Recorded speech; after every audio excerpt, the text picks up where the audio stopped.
It's 2019 and we're still having this conversation. I mean, that's actually the craziest part about it. But actually taking time to craft out a decent response by taking an understanding lead before I just go hit a template button. Hello again, and welcome to the Strategy with Jason podcast, your mobile podcast for all things automotive strategy. Today, Jason is chatting with Carrie Wise. They'll be discussing how to illustrate your perceived value to the customer and how to prove your value as a vendor to your clients. Tune in to watch all the great details. And now, your host, Jason Harris. Hey, what's going on, guys? Jason Harris here with Digital Dealership Solutions. Hey, thanks for joining us on another episode of Strategy with Jason. Today, guys, I have Carrie, Vice President of TrueCars. Thank you, Carrie, so much for taking the time to come jam with me. No problem. Thanks for having me. Hey, for everybody out there that's listening and watching right now, if you can kind of give us maybe that 2-minute origin story that is Carrie. Yes. So we got a little context. So I've been working in the auto business for 20 years now in different capacities. I started actually and just kind of fell into it. I worked at JD Power and Associates. A lot of us did that, right? Yeah. I was in marketing research, but at a company that focused on the automotive industry, JD Power and Associates. Yeah. I worked with a lot of OEMs at that time, and it's really where I kind of got my feet into the automotive consumer, probably more than anything. I was working with OEMs, a lot of OEMs on the automotive consumer, and in particularly automotive retail consumer. So trying to understand the consumer, the path to purchase, what and makes them tick, their path to purchase, why certain dealerships are able to close a customer and why they lose a customer to another dealership. Yeah. And so kind of through that work I was with them for 12 years. Over the years, I actually then started working with dealerships because we had an auto retail consulting division. Yeah. So I kind of took those insights and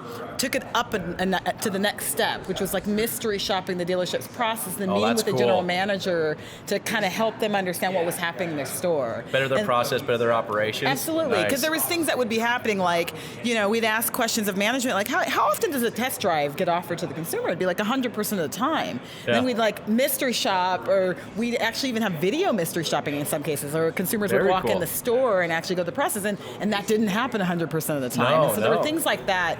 And so that's kind of where I really got involved with dealerships. It's just kind of like that process of helping them in some ways interpret the automotive consumer, which is very confusing at times. And the data that you were collecting at the time, right? It's like, Absolutely. Okay, so here's the analytics, here's the data, but what the hell do we actually do What with do we do about it? And so that was part of it. And then I moved on to Edmunds.com, and that brought me into more of the tech side of it. Very cool. And so now I'm watching consumers that are actually going to a website, millions of consumers that are shopping. Cool. And so I was involved in more of the dealer insights and helping our dealers understand their performance on Edmunds, which is kind of a departure from the research side. And then I eventually overtook sales training and dealer training while I was at Edmunds.com. Wow. So training our internal field staff, and then eventually leading a team that went into stores and trained them on Edmunds.com. And lastly, I ended up at TrueCar. So that was, I've been with TrueCar for the last 4 years. I was hired as their head of dealer relations, which was an interesting position at a time when we weren't particularly loved. And so... a great time to come on board. Oh, great time. So there's a lot of opportunity, but I'm happy to say since I joined, we definitely have turned things around to be a lot more neutral in the industry. And since I joined, we probably added 6,000 dealers from the point I joined the company. So that's awesome. It's not all me, but that's all you, I'm glad to be a part of it. That's very cool. Well, you know what? We're at the Rockstar Automotive Conference right now in Las Vegas, Nevada. You got on stage yesterday and you just totally brought it home. I was in there just like, I was like, this is great. So you know what, for everyone out there that did get an opportunity to come to Rockstar Auto Conference, and you can give us a little bit about what you were presenting yesterday. Yeah, so in the end, my topic related to trust, and I think that the title was Turning Skeptics into Believers, which is something I know a lot about coming over to TrueCar. And so really, I consider trust the elephant in the showroom, as what I talked about yesterday. Yeah. It's one of those things that's kind of an uncomfortable thing to talk about with dealers, because I certainly don't want to be negative and just kind of bring up that, consumers distrust you, but there certainly is a trust gap between consumers and dealers. Well, there's a stereotype. There's a stereotype that's existed, and it's from some of the sins in the past. Mm-hmm. But I would also say that it's sometimes validated by current things that happen today, whether it's the dealer really knowing it's perceived that way or not. Yes. And I think in most cases, it's not someone being dishonest or trying to. Not intentionally. Not intentionally. Which is kind of a lack of transparency, that's what's creating it. Yes. It could also just be our typical processes like consistency of information. So consumers see something on the site, they talk to someone in the store, there's a difference. This person's not lying, but they don't realize that the consumer saw this kind of information on the dealership website. Yeah. So it's just about connecting those dots a lot of times. And from a consumer standpoint, because they're coming in with that chip on their shoulder,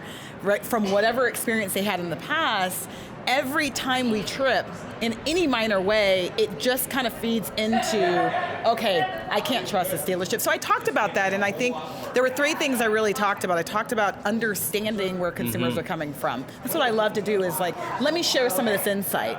Not insight just on from a research standpoint, but we track a lot of consumers. We have 8 million consumers that come every month. You have so much behavioral data at your fingertips. So let's talk a little bit about that then. Let's understanding the consumer. So I think, you know, when I speak to dealers, a lot of times there's frustration with the consumer. We all heard the term buyers are liars, right? Yeah. And there's frustration because in some ways, you know, dealers will say, hey, consumers play as many games as we do, or they're the ones that want to negotiate. And so I think it's important to kind of unpack that. And what I wanted to show is from our research of researching consumers or watching consumers, these are the perceptions they have. And we need to understand that whether it's true or not, their perception is that there's some disconnects in the process between what happens online and what happens in the showroom. And I think that's absolutely key. Absolutely. What dealerships have to understand that it is perception. Yeah. You know, look, if you guys don't like the perception that your customers have of you, then you need to come up with a strategy to change that perception. Absolutely. Right? It's not their fault that they have that perception. That is just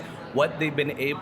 How they've been able to formulate a perception based on the information that's in front of them. Transparency is another one. You know, it's such a hot buzzword that everyone talks about transparency now. It's like I think it's widely accepted as like a must. Yes. But what does that look like? Yes. And I think that's really the tough part. It's such a broad thing, and so I think consumers, for example, when a salesperson goes back and forth to the desk and they're getting pricing approval or whatever, like the perception of that from a consumer is, I'm getting screwed over, right? They're trying to figure out a way. And so there's just things like that even from a communication, we can make sure the consumer understands what's really happening here. Yeah. Because otherwise I'm just feeding into my own, okay, they're going back there to try to figure out how to get me to pay more money. I talked about the issue of consumers wanting validation. You know, there's this talk about transparency, but you could be really upfront, but if you don't make the consumer feel like they're getting a fair price, it doesn't matter whether you give them the lowest price. They have no benchmark to understand that this is a great price. So I think that whole explanation of pricing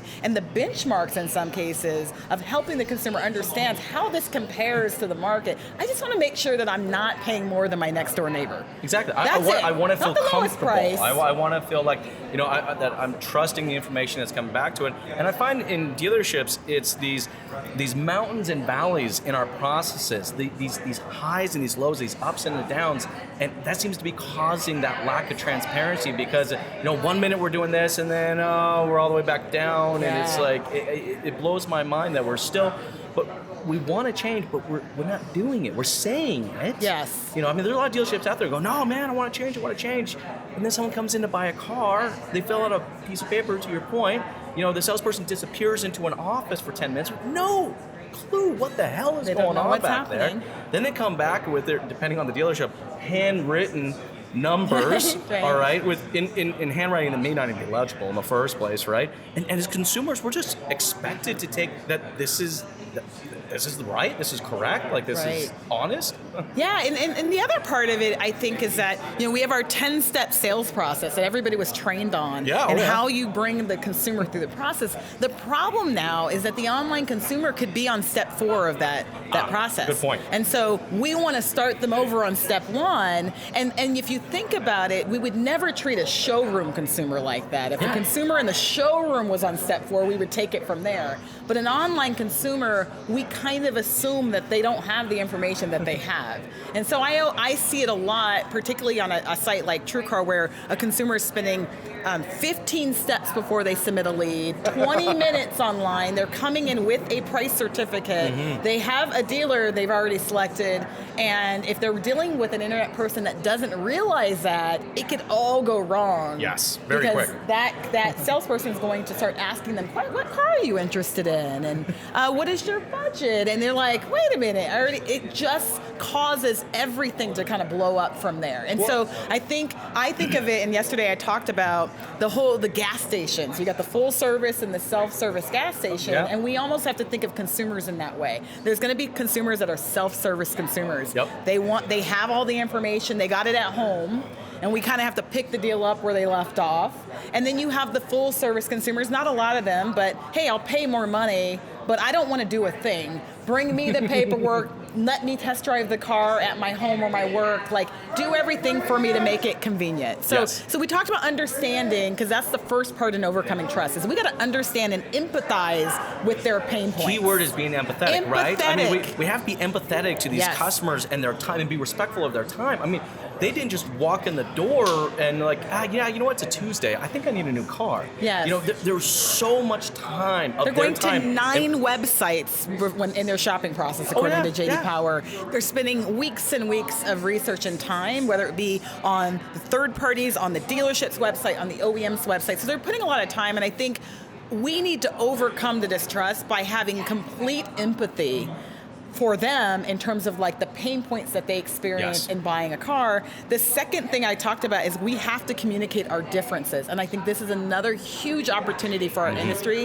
When I work with dealers, one of the things I typically will ask them is, what makes your Chrysler dealer different than the Chrysler dealer down the street? Yes. Because particularly on the new car side, that car's the same. Yeah, and the payment's going to be within dollars of each other. Yeah. I mean, there's got to be more to the story than just the product and the price. Absolutely. So when you think about it, sometimes we get frustrated that the consumer is so focused on price, right? We're like, hey, I deserve to make a profit. Yes, you deserve to make a profit. But the most profitable companies we know out there, the companies that we overspend on, like a Starbucks or a Nordstrom's or these major organizations, the way they achieve that is by having unique value that separates them from everybody else. Yes. And so I talked a lot about that, and one of the most interesting pieces of research I've ever been a part of was when we asked consumers why they selected a dealership and how unique it was in terms of the messaging. In other words, was it something they saw on every billboard, every